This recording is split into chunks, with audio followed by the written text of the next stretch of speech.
नमस्कार दोस्तों, आज हम एक ऐसे विषय पर चर्चा करने जा रहे हैं जो शिक्षा को केवल पढ़ाई तक सीमित नहीं रखता, बल्कि हर बच्चे को समान अवसर देने की बात करता है। सोचिए, अगर किसी कक्षा में कोई बच्चा दिव्यांग हो, कोई आर्थिक रूप से कमज़ोर हो, कोई अलग भाषा बोलता हो, तो क्या उसे वही अवसर मिलने चाहिए जो अन्य बच्चों को मिलते हैं? बिल्कुल, मिलने चाहिए। यही सोच को हम इंक्लूसिव एजुकेशन यानी समावेशी शिक्षा कहते हैं। ज़रा सोचिए, एक बगीचे में सिर्फ एक ही तरह के फूल हैं, तो क्या वो अच्छा लगेगा? नहीं, बगीचे की खूबसूरती उसकी डाइवर्सिटी में है। ठीक उसी तरह हमारा क्लासरूम भी एक बगीचा है, जहाँ कोई बच्चा बहुत जल्दी सीखता है, कोई थोड़ा धीमे सीखता है, कोई शारीरिक चुनौती का सामना कर रहा है, कोई अलग सामाजिक आर्थिक बैकग्राउंड से हो सकता है। समावेशी शिक्षा हमें ये सिखाती है कि बच्चे को सिस्टम के हिसाब से नहीं बदलना है, सिस्टम को बच्चे के हिसाब से बदलना है। आज के सेशन में हम यही सीखेंगे कि एक टीचर के रूप में आप विविधता को एक चुनौती नहीं बल्कि एक संसाधन के रूप में कैसे इस्तेमाल करेंगे। तो चलिए शुरू करते हैं। सबसे पहले समझ लेते हैं कि इंक्लूसिव एजुकेशन है क्या। इंक्लूसिव एजुकेशन या समावेशी शिक्षा एक ऐसी शिक्षा प्रणाली है जिसमें सभी बच्चों को, चाहे वे शारीरिक, मानसिक, सामाजिक या भाषाई, सांस्कृतिक या आर्थिक रूप से कितने भी अलग अलग हों, एक ही रेगुलर स्कूल में एक साथ एक छत के नीचे ही उन्हें शिक्षा दी जाती है।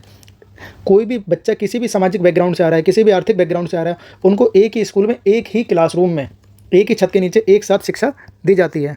देखिए, ये किस फिलॉसफी पर आधारित है? यह इस दर्शन पर आधारित है कि व्यवस्था को बच्चे के अनुसार बदलना है, ना कि बच्चे को व्यवस्था के अनुसार। अगर बात करें, ये बच्चों के मानवाधिकार और समानता के सिद्धांत पर टिका है। यह बात जो है, मानवाधिकार, बच्चों के मानवाधिकार और समानता के सिद्धांत पर टिकी है। अब देखिए, 3 मिले जुले शब्द हैं जिनमें हम अंतर करना सीख लेते हैं, जिनमें पहला है एक्सक्लूजन, इंटीग्रेटेड एजुकेशन और इंक्लूसिव एजुकेशन। खासकर बच्चे इन 2 शब्दों में कंफ्यूज रहते हैं, इंटीग्रेटेड एकीकृत शिक्षा और समावेशी शिक्षा। तो चलिए समझते हैं एक करके। अपवर्जन या अपवर्जन मतलब विशेष बच्चों को, जो स्पेशल चाइल्ड होते हैं, उनको शिक्षा से पूरी तरह बाहर कर देना, यह है अपवर्जन। ये तो बहुत ही खतरनाक विचार है। विशेष बच्चों को शिक्षा से पूरी तरह बाहर कर देना क्या है? अपवर्जन, एक्सक्लूड कर दिया उनको। दूसरा है हमारा इंटीग्रेटेड एजुकेशन। विशेष बच्चों को सामान्य स्कूल में दाखिला तो देना, लेकिन स्कूल की व्यवस्था में कोई बदलाव नहीं करना, यानी बच्चे को खुद एडजस्ट करना पड़ता है। इंटीग्रेटेड एजुकेशन में हम विशेष आवश्यकता वाले बच्चों को सामान्य स्कूलों में या रेगुलर स्कूल्स में दाखिला तो दे देते हैं, लेकिन उसके हिसाब से स्कूल की व्यवस्था में कोई परिवर्तन नहीं किया जाता है। इसमें बच्चा खुद एडजस्ट करता है। देखिए, अगर कोई बच्चा पैरों से जो है चलने में अक्षम है, तो उसके लिए रैंप की व्यवस्था नहीं होगी, बच्चे को खुद ही एडजस्ट करना पड़ेगा। अगर कोई बच्चा आंखों से दिव्यांग है, तो उसके लिए ब्रेल पुस्तकें नहीं उपलब्ध कराई जाएंगी, उसे अपने आप ही ब्रेल पुस्तकों की व्यवस्था करनी होगी, लेकिन उसको एडमिशन दे दिया जाएगा रेगुलर स्कूल में। ये कौन सी व्यवस्था? यह है एकीकृत व्यवस्था। अब आती है हमारी समावेशी शिक्षा। इसमें बच्चे को दाखिला भी देना है, बच्चे को ज़रूरत के अनुसार स्कूल की इमारत, शिक्षा विधि और पाठ्यक्रम में लचीलापन भी लाना। देखिए, समावेशी शिक्षा सिर्फ स्कूल में रैंप बनवा देने या ब्रेल लिपि की किताबें लाकर रख देने का नाम नहीं है। यह एक सोच है। यह इस बात का विश्वास है कि हर बच्चा सीख सकता है, बशर्ते उसे सही माहौल में सही तरीके से पढ़ाया जाए। इसमें हम समानता से एक कदम आगे बढ़कर समता की बात करते हैं, यानी जिस बच्चे को जिस चीज़ की ज़रूरत है उसे उसी प्रकार का संसाधन उपलब्ध करवाना। अब नेक्स्ट टॉपिक देख लेते हैं, वंचित पृष्ठभूमि के बच्चे, चिल्ड्रन फ्रॉम डिसएडवांटेज ग्रुप। कक्षा में ऐसे बच्चे आते हैं जो सामाजिक, आर्थिक या सांस्कृतिक रूप से हाशिए पर हैं। हाशिए मतलब किनारे पर हैं, पिछड़े हुए हैं, जैसे SC, ST, अल्पसंख्यक, झुग्गी झोपड़ी के बच्चे या अनाथ बच्चे। अब ऐसे बच्चों के लिए शिक्षक को क्या करना चाहिए? सबसे पहले शिक्षक को किसी भी प्रकार की किसी बच्चे से कम अपेक्षाएं नहीं रखनी चाहिए। शिक्षक को ये कभी नहीं सोचना चाहिए कि ये बच्चा गरीब पृष्ठभूमि से, या ये बच्चा भाषाई रूप से इतना सक्षम नहीं है, बाहर के दूसरे राज्य से आया है, तो ये कभी भी नहीं सोचना चाहिए। सभी बच्चों को उच्च और सकारात्मक अपेक्षाएं रखनी चाहिए। दूसरा है सांस्कृतिक रूप से उत्तरदायी शिक्षण। उनके घरेलू जीवन से अनुभवों और लोक कथाओं को लाना चाहिए, कक्षा में सुनाना चाहिए, जिससे बच्चे मोटिवेट होते हैं।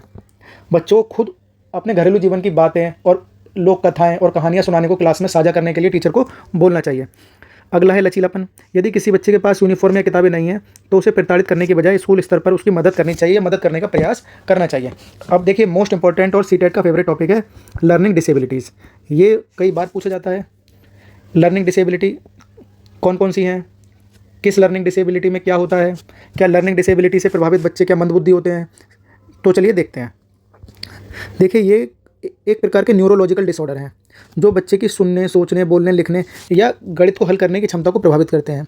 लेकिन एक बात हमें विशेष रूप से ध्यान रखनी है कि ये बच्चे मंदबुद्धि नहीं होते, इनकी बुद्धि सामान्य और कई केसेस में तो सामान्य बच्चों से भी अधिक होती है। अब बात करते हैं लर्निंग डिसेबिलिटीज़ की। कौन कौन सी लर्निंग डिसेबिलिटी हैं जो सीटेट की दृष्टि से बहुत इंपॉर्टेंट है? इसमें देखिए, हम 4-5 तरह की लर्निंग डिसेबिलिटीज़ की बात करेंगे। डिसलेक्सिया, डिस्ग्राफिया, डिसकैलकुलिया, डिस्पेक्सिया, ADHD और ऑटिज्म। समझते हैं कि करके कि क्या क्या होता है। डिसलेक्सिया में बच्चे को पढ़ने में कठिनाई होती है। बच्चा बी और डी को कन्फ्यूज हो जाता है, बी और डी में, क्योंकि बी और डी इनको लेके कन्फ्यूज हो जाता है। सा को वास पड़ता है। तो ऐसे बच्चों के लिए क्या कर सकते हैं हम? बड़े प्रिंट वाली किताब देना, ऑडियो बुक सुनने को देना, इन सब चीज़ों का उपयोग करना। डिसलेक्सिया में बच्चे बी को डी, ये एग्जांपल कई बार सीटेट में पूछा गया है, बी को डी पढ़ता है, सा को वाच पढ़ता है। अगला है डिसग्राफिया। डिसग्राफिया को हम लेखन विकार भी कहते हैं। इसमें बच्चों को लिखने में कठिनाई होती है, बहुत गंदी लिखावट आती है, शब्दों के बीच में गैप छोड़ देता है, पेन को ठीक से नहीं पकड़ पाता है। तो इस बच्चों के लिए समाधान क्या है? इस बच्चे को ओरल टेस्ट का विकल्प देना, टाइपिंग या कंप्यूटर उपयोग की अनुमति देना। अब वो कैसे लिखेगा? जैसे उसको लिखना है डिसग्राफिया वाले को बेड, तो ऐसे लिखा बे ए डी, इस तरह से गैप छोड़ छोड़ के लिखेगा। तीसरा है डिसकैलकुलिया। इसको हम गणितीय विकार भी कहते हैं। यह अंकगणित को समझने, कैलकुलेशन करने, समय को देखना या नोटों को पहचानने में कठिनाई होती है। ऐसे बच्चों के लिए क्या समाधान है? हम कैलकुलेटर का उपयोग करने के लिए कह सकते हैं। मूर्त वस्तुएं जैसे कंची या बैकस की सहायता से इनको सिखा सकते हैं। अगली हमारी लर्निंग डिसेबिलिटी है डिस्प्रैक्सिया। इसे गत्यात्मक समन्वय विकार भी कहा जाता है। यह मांसपेशियों के तालमेल में कमी होने से होती है। जैसे ऐसे बच्चों को गेंद नहीं पकड़ पाएंगे, शर्ट के बटन नहीं बंद कर पाएंगे, अपने जो है फीते नहीं बांध पाते हैं बच्चे। ऐसे बच्चों को ऐसी गतिविधियां दें जिनमें उंगलियों और हाथों के मध्य समन्वय विकसित हो सके। अगला है ADHD, aptitude deficit hyper activity disorder, ध्यान अभाव अति सक्रियता विकार। अब बच्चे का इसमें ध्यान एक जगह नहीं टिक पाता है, बच्चे का ध्यान बहुत जल्दी जल्दी भटक जाता है, बच्चा बहुत बेचैन रहता है। बड़े काम को छोटे छोटे टुकड़ों में बांटकर बच्चे को दिया जा सकता है। कुछ कुछ समय पर बच्चे को ब्रेक दिया जा सकता है, जो बच्चे ADHD से प्रभावित हैं। अगली हमारी लर्निंग डिसेबिलिटी है ऑटिज्म, जिसे आत्मकेंद्रिता या स्वाधीनता कहते हैं। ऐसे बच्चों को सामाजिक संचार में कठिनाई होती है। बच्चे जो है ऑटिज्म वाले बच्चे जो है आपस में बातचीत नहीं करते हैं, दूसरों से नज़रें नहीं मिला पाते हैं, आई कांटेक्ट नहीं करता है, बच्चा एक ही काम को बार बार दोहराता है। ऐसे बच्चों के लिए क्या समाधान है? कक्षा का रूटीन को स्थिर रखें, विजुअल सामग्री का उपयोग करें। चलिए अगला देखते हैं लर्निंग। ये है अगला है गिफ्टेड और क्रिएटिव लर्नर। देखिए गिफ्टेड और क्रिएटिव लर्नर भी विशेष आवश्यकता वाले बच्चे माने जाते हैं। चिल्ड्रेन विद स्पेशल नीड, ऐसा नहीं कि चिल्ड्रेन विद स्पेशल नीड सिर्फ यही बच्चे हैं जिसमें किसी प्रकार का लर्निंग विकार है। गिफ्टेड और क्रिएटिव बच्चे भी CWSN में आते हैं। प्रतिभावान बच्चे जिनका IQ 140 से ज़्यादा होता है, यह बहुत जल्दी सीख जाते हैं, इनमें उच्च स्तर की जिज्ञासा होती है। अब इनके लिए टीचर को चाहिए कि अलग से असाइनमेंट दें, अलग से प्रोजेक्ट वर्क दें। अगला है क्रिएटिव बच्चे। क्रिएटिविटी का किससे संबंध होगा? डाइवर्जेंट थिंकिंग से। इंटेलिजेंसी का कन्वर्जेंट थिंकिंग से। इसका याद रखना है, कई बार सीटेट में पूछा हुआ है। क्रिएटिविटी का संबंध होता है डाइवर्जेंट थिंकिंग से। ये क्रिएटिव बच्चे किसी भी समस्या को हल करने के लिए एक बहुविध चिंतन का उपयोग करते हैं, एक ही समस्या को अनेक और अनोखे समाधान ढूंढते हैं। अब इन बच्चों के लिए सामान्य कक्षा बोरिंग हो सकती है, इनके लिए एनरिच्ड करिकुलम और हायर ऑर्डर थिंकिंग स्किल वाले क्वेश्चन देने चाहिए। अब देख लेते हैं सीटेट में कुछ इंपॉर्टेंट कीवर्ड्स जो इस टॉपिक से इंपॉर्टेंट है, इंक्लूसिव एजुकेशन से। Differentiated instruction. डिफरेंशिएटेड इंस्ट्रक्शन होता है हर बच्चे को इस प्रकार सिखाएं जिस प्रकार वो सीख सकता है, अलग तरीका दें। दूसरा है एम्पैथी, बच्चे की स्थिति को समझना और बच्चे को समान अनुभूति से देखना, एम्पैथी। क्लास में फ्लेक्सिबिलिटी लाना। देखिए सिंपैथी का अर्थ होता है दया दिखाना, और दया दिखाना ये एक नेगेटिव वर्ड है। हमें क्लास में सिंपैथी नहीं दिखानी है, हमें क्लास में दिखानी है एम्पैथी।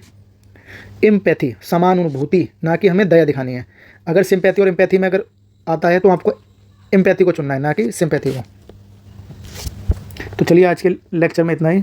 आप सब कल के टीचर हैं, फ्यूचर टीचर हैं। आपका काम एक परफेक्ट स्टूडेंट खोजना नहीं है, बल्कि हर स्टूडेंट के लिए एक परफेक्ट माहौल बनाना है। इसी पॉजिटिव सोच के साथ आज की क्लास खत्म करते हैं। अगली क्लास में हम नए टॉपिक के साथ आएंगे। धन्यवाद।